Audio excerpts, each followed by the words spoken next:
Glad as always to have you with us. It's the second day of June and feels absolutely nothing like it. Temperatures in the 50s tonight.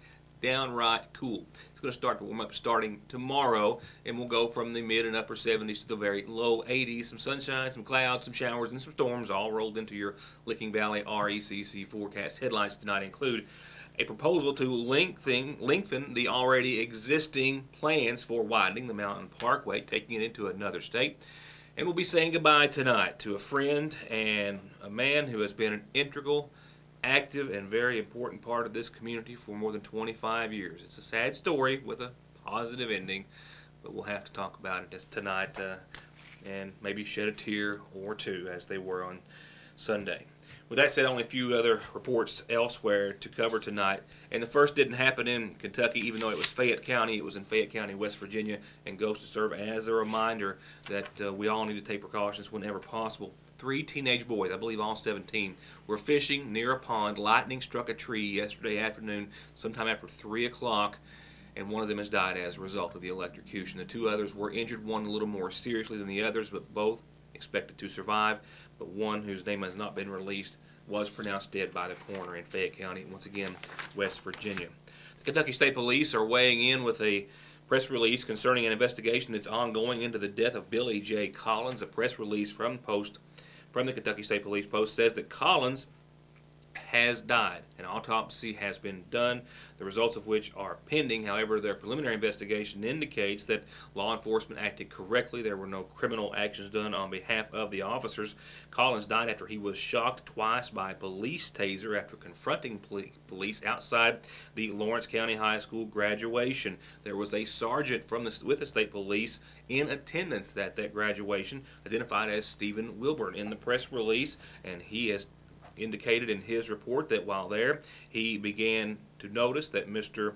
Collins was acting inappropriately, yelling, cursing individuals. This was following him wrecking his car into a ditch nearby and getting stuck and then getting out. He refused to comply with officers. Once he was taken to the detention center, he became combative again and barricaded himself in a foyer. He was shot not once but twice with a taser, finally subdued to authorities, and then soon thereafter, after being placed into a seated position, started to indicate that he was experiencing some sort of a medical emergency. He died at the Three Rivers Medical Center sometime around 9:30 or 10 o'clock that night. And with the project really just begun, and it's going to be ongoing for years, there's already a proposal that's been made by Greg Stumbo to extend the Mountain Parkway as it's already being extended, but this time taking it from eastern Kentucky all the way into West Virginia. Saying that with the timing and momentum of the ongoing SOAR initiative to add to a benefit, it makes it more viable than ever to extend the Mountain Parkway. More than 140 to 50 miles as it's already planned to go through Prestonsburg. Stumbo is proposing to extend the Mountain Parkway all the way to Beckley, West Virginia. He penned a letter and then sent it to all the members of the Kentucky and West Virginia congressional delegations. He also sent it to the governor of West Virginia as well as our own governor, Steve Beshear. Some remarks indicated therein for an article that I read today in the Floyd County Times. He stated that it was time to enable our working men and women to reach their potential by creating a highway strategically placed to open up this valuable human resource. He also says that it would unlock the potentials of our region's vibrant workforce. He also says that with the SOAR initiative ongoing, now is the time to see that the $8 to $10 billion project will be put on the books and then become a reality.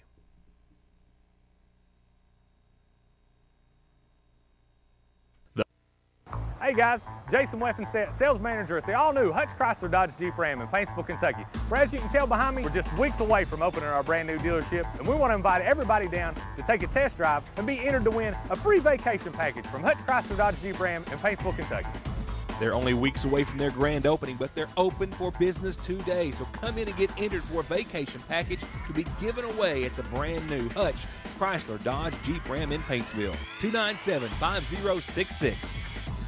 To get high-speed internet on their state-of-the-art fiber optic network for all of your home and business solutions, or to watch TV without a contract on over 200 digital channels with superb quality, or stay connected with family and friends with 24/7 telephone service you can always depend on, contact Foothills Broadband today. Or just click on their link to the right to find out how they're working to provide the latest in communications at affordable prices with exceptional service at Foothills Broadband. Our top story this evening comes in just a few moments, which leaves me time now to go into a few other things, that being your weather forecast, your community calendar, and some other announcements. Nothing real flashy in your forecast. There's certainly some below average temperatures. 55 for tonight's low, cloudy skies, calm wind. Glad would want to factor in a wind chill at this point. And this is also following, of course, I had 68 degrees today. Not too bad. We haven't picked up any additional rainfall in the past 24 hours, so we're still sitting at 0.6 of an inch for the month, which is as much as we had last month. Nevertheless, conditions are going to improve. We're not going to shake the chance of showers and storms, though, anytime at all in the forecast. Warming up to about 77 tomorrow for your Wednesday. Some scattered showers to the tune of about 30%, mainly after 4 o'clock tomorrow. And tomorrow night's low should be close to the 60-degree mark with some scattered showers, mainly up until about 7. I think for your Thursday, though, we'll continue to see improving temperatures up to 82. We'll also see mostly cloudy skies, a slight chance of some showers between 10 and noon, better chance in the afternoon. Still, we're talking about a 30% chance of showers and storms on your Thursday. And wrapping up the work week, it looks as though Friday will be partly sunny, temperatures still in the low 80s, but still a threat of some showers, thunderstorms to the tune of, I think, 20% early. That will increase to about 30% by Friday night. And then one system in particular will give us a good chance and a threat, if you will, of showers and storms on your Saturday. Saturday should start off pretty decent, and we'll see some partly sunny skies, but I think before it's over, we'll see a threat of some showers and thunderstorms roll through in the afternoon and then continue throughout the night with a low of 62. And the latter half of your weekend that we're all looking forward to so much right now looks to be in the low 80s, right at 80, a low of 63, partly sunny skies, still a 30% threat of showers and thunderstorms, and I've got that 30% or 40% chance all the way through at least this time next week. On your McGoffin Farm Bureau-sponsored community calendar, a reminder that tomorrow from 11 to 3 at Pine Point Apartments here in Sagersville, they're celebrating their second-year anniversary reopening after the tornado with dozens of booths that are going to have all sorts of things to celebrate. Free fun, free food, free sugar and blood pressure checks, cholesterol, EKG checks, nutrition camps, gardening, insurance, oxygen supplies, home decor, drug and alcohol counseling. The list is endless. A fun-filled day. Elsa is also going to be there, kids as well. I don't think I need to tell you who Elsa is, but she's a special guest. They've got all sorts of businesses and organizations participating tomorrow from 11 till 3 at Pine Point Apartments for their big celebration. They hope you'll at least stop in and see what they have to offer and have a little fun as well. Once again, 11 till 3 tomorrow at Pine Point Apartments here in Sagersville. The Sagersville Masonic Lodge, number 769, is having their Coats for Kids trail ride this Saturday. They'll register at 9 o'clock at South McGoffin Elementary. The ride leaves at 11, $20 per machine. And once again, dirt bikes need to be at least 250 cc's. Riders must be 16 years of age or older. And this is once again Saturday morning. A horse show sponsored by the McGoffin County High School dance team and boys basketball team is this Saturday at the Sagersville Equestrian Park here in McGoffin County. 28 classes and, of course, a lot of fun. Concessions as well. Just $5 to get in. If you have any questions, call Andrea Preston, dance coach, at 496-5557. A reminder that they're going to be picking and they're going to be a grinning. They're going to do it both at the same time, and they're going to do it this Saturday. Kearney Free Will Baptist Church extends this invitation to you to join them this Saturday for picking and grinning. And the only stop that I have on the Operation Unite Shoot Hoops Not Drugs tour in the viewing area is in McGoffin County at the McGoffin County High School. It's coming Monday, 4 to 7 for all school-aged youth. Jeff Shepard and his skills camp will be there. All those who show up get a free T-shirt and a free basketball. They'll provide water and food, and 2 lucky students will win basketball goals. It is Monday the 8th at the McGoffin County High School. They're having one the following day at the Prestonsburg High School. But here in McGoffin County, it's Monday, 4 to 7, this coming Monday, with Jeff Shepard and the Operation Unite Shoot Hoops Not Drugs tour. And if you've got a calendar announcement, birthday, anniversary, or otherwise, this is how you get it to us. And one last announcement this evening. It comes in loving memory of Beth Ratliff Venable and what would have been her birthday. She left us nearly 3 years ago. From her Lou, she wanted to wish her very special Beth a happy heavenly birthday.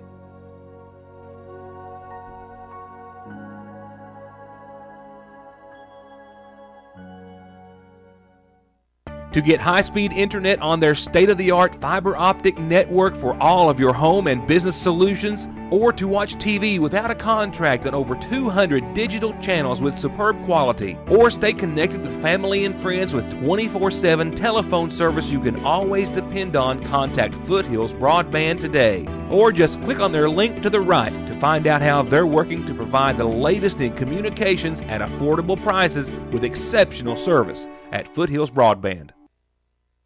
You know, you wouldn't have had to have sat in a pew on Sunday, one Sunday or 25 years of Sundays, to know Eddie Dennison, I don't believe. Through the outreach that he has done, through the Burning Fork Community Church, through the Sweetheart Banquet that we talk about annually, through the countless church and youth activities, as we chronicled here on the program, through his relentless efforts to aid and assist those through the church who were so badly devastated by the tornado here in Sagersville. I really think it's safe to say that everyone knows at least of him, and if you know of him, it's hard not to know just what kind of fella he indeed is. I can comfortably say that nearly everyone in McGoffin County has to have had some sort of contact or some sort of benefit from Eddie, well enough to know that he has indeed been a pillar of this community for over 25 years, and what a loss that seeing him go represents. One of the hardest stories that I've ever had to edit. Not because of hearing Eddie Dennison's sermons over the years or having a personal relationship with him outside of the church, calling him a friend and knowing him as well as I do, or the emotions that come with change or with having to say goodbye, but because it's just simply quite impossible to quantify or simplify the contributions and sacrifice that he has made to the Burning Fork Community Church, its members, their children, their families, and this community over the years. It's just impossible. But after 26 years of being its pastor, spreading God's Word and a message of hope, forgiveness, and love at every service and afterwards, for the tens of thousands of miles each year he's logged on the church van, for the tires on his truck that stay worn, making who knows, only God knows, how many trips to homes, to hospitals, with our youth and others, nightly, weekly, monthly, and around the year. Eddie and Susan have once again answered God's calling, as they did when they came to Sagersville 26 years ago, to be closer to his family and hers, and to serve as the pastor of his father-in-law's church in Moorhead. The Dennisons, after first letting the church know about it earlier in the year, have officially said goodbye to the Burning Fork Community Church and Sagersville to go and write a new chapter. And while it's with immeasurable love and support that everyone wishes them well, it's also with equally as much sadness that we hate to see them go. There was a day when I was a little bitty boy, growing up in church, in Sunday school and church, and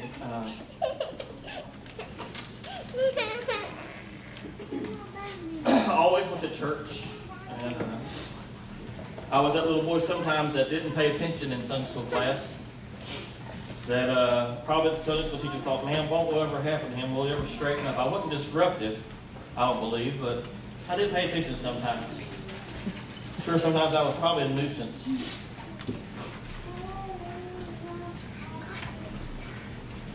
But God saw me one day and started healing my life and saving my soul. And I never thought about, I thought, well, I'll go to school and get an education and be something, who knows what. But I never thought about, being a preacher. And then when I was in the 8th grade, God spoke to me about preaching. In the spring of 1977, on Mother's Day, I said yes to God's call. He'd been speaking to me sometime I'm thankful for the 26 years here nearly that we've been able to work with you all and get to know each and every one of you. How, just for a reference, how many of y'all were here the first Sunday that we were here? Would you stand? I want to see where we've come from. That was here that first Sunday. You know, we've come a long way. Stand up, Marie. You were here. So that was that first Sunday. So we've come a long way since then. And y'all go ahead and sit back down. So thank you for 26 years of great service. Thank you also always for being good to my wife, my children, and myself. We appreciate the invites we've had into your homes and times that you all fed us. Many of y'all have always remembered us on special occasions like birthdays and anniversaries and just been so good to us. So thank you for inviting us into your homes. Thank you for raising my children. Many of y'all have helped in some way or other. Sometimes babysitting when I've gotten a call and had to go to the hospital. Even picking my kids up at school. And I just appreciate it so much for what y'all have done for Marie and Benjamin. And they will forever be thankful for that too. And also, thank you for supporting me when I came up with maybe some crazy ideas. Who would have thought something like the sweetheart banquet would have ever been what it was, but we came up with that idea to do that, and look where it is today and what we've made it, and just the different things. Thank you for always being behind us as we've tried to do new things in the church, and I think it's very evident of the things that we did why we are where we are today in the church here. Nothing against any denomination. I'm not saying anything against any denomination, but by being a community church, we're a family church, and I think it's so evident in the way that we feel about one another, and we know that we can call it on one another. It's kind of hard to sum up a quarter of a century in just a few minutes. You know, he's given so much and so much time to this church, this community, and you know, he's just been a great pastor, a good friend, and it's just you know, he's done so much. He's involved in everything around our community. He gets involved in it, and he's built our church. You know, he's been a friend, and he's went out in the community, and he's brought new people into our church, and I was here the day he came. Ritt, speaking for myself personally, you know, this is just an example of what Eddie Dennison has done in my life. So imagine some of the things he's done for me, multiply that by over 100 people here that come to church every Sunday, like Kenneth and his family and all these other families that he's touched. But just look at me. He baptized me in 2003. Baptized my daughter Hannah when she was saved at church camp that he runs. Baptized my son Max after church camp that he runs. Hannah had surgery on her knee. Eddie was there. Max had surgery on his face, his nose, his throat. Eddie was there. I had a little issue with my heart. Eddie was there. Kay, my mother-in-law, had bad heart attacks near Christmas. Eddie was there multiple times without even being called or contacted. There he was. You know, Howard Ray, my father-in-law, had cancer, struggled with it. He was with him, holding his hand from the beginning of when he was diagnosed up until the point that he was saved, until God took him away. There was Eddie there to preach his funeral. There's so many things that he's done. He performed my wedding with Wayne Ed. Just think, in just in my life alone, he performed my Howard Ray's funeral, my grandmother Liddy Jane's funeral. He would visit her in the nursing home without being asked. He would go do Christmas caroling with Kenneth and a lot of other church families to her home. He would visit her in the nursing home when she got cancer and couldn't travel anywhere else. That's just a small sampling of the things that he's done in my life. So imagine that sprinkled around hundreds of other people, and that's just a small glimpse of what Eddie has been. He said that no man makes a church. It's made up of family and it's made up of people, but you know, like Kenneth said, that's a good way of putting it, nearly a quarter of a century, he's been a rock on this church that it's been founded on, that it's grown on. And it's been an honor and a privilege to have him. Eddie and Susan and Marie and Ben, they're just 100% solid people.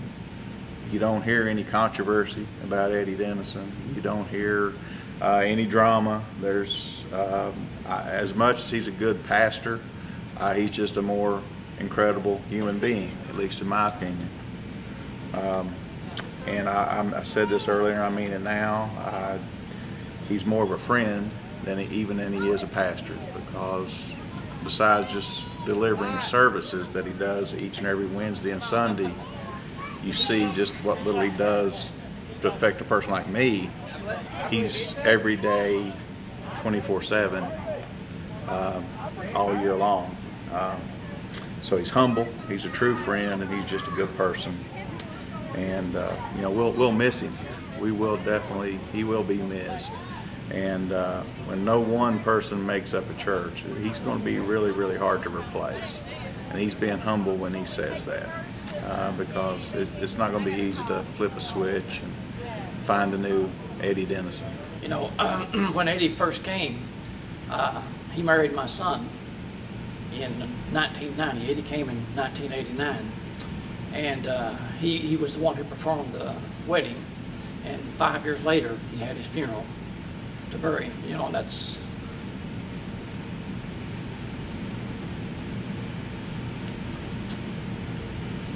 he was there through all of it.